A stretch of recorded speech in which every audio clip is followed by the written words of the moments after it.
नमस्कार, मी ॲडव्होकेट हर्षदा जाधव, महाराष्ट्र विकास आघाडी या पक्षातून 29 उत्तर मध्य मुंबई या वार्डातून लोकसभेच्या निवडणुकीसाठी उभी असून महाराष्ट्र विकास आघाडी या पक्षाद्वारे आमचे जे उद्देश आहेत, आम्ही जे उद्देश मांडण्याचा प्रयत्न करत आहोत किंवा अंमलात आणण्यासाठी ही निवडणूक लढवत आहोत, ती उद्देश असे असून राष्ट्रीयत्व प्रथम प्राधान्य लोकांना मिळवून देणे, कर्जमुक्त भारत करणे, लोकसंख्येनुसार लोकप्रतिनिधीची संख्या वाढवणे, भ्रष्टाचारमुक्त भारत, लोकसंख्या नियंत्रण, मोफत व दर्जेदार शिक्षण, तरुणांच्या हाताला कामासह उद्योग, व्यापार व नोकरी,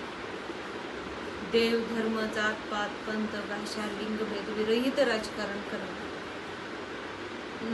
नद्याजोड प्रकल्पांची अंमलबजावणी करणे, शेतीचे औद्योगिकरण करणे व पुनर्वसन शेतीमालासाठी किफायतशीर दर,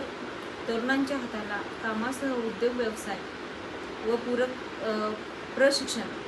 हे मिळवून देणं हे आमची मेन उद्दिष्ट आहे. लोकप्रतिनिधीचे भत्ते व पेन्शन कायमचे बंद व्हावे, मंदिर, मस्जिद, गुरुद्वारा, विहार यांच्यासाठी होणारा शासकीय खर्च कपात करणे,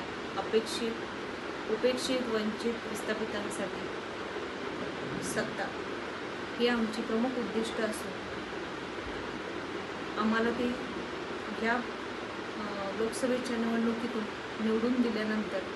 ही आम्ही अंमलात आणण्याचा नक्की प्रयत्न करू. मला मत देऊन विजयी करावं ही माझी विनंती. धन्यवाद.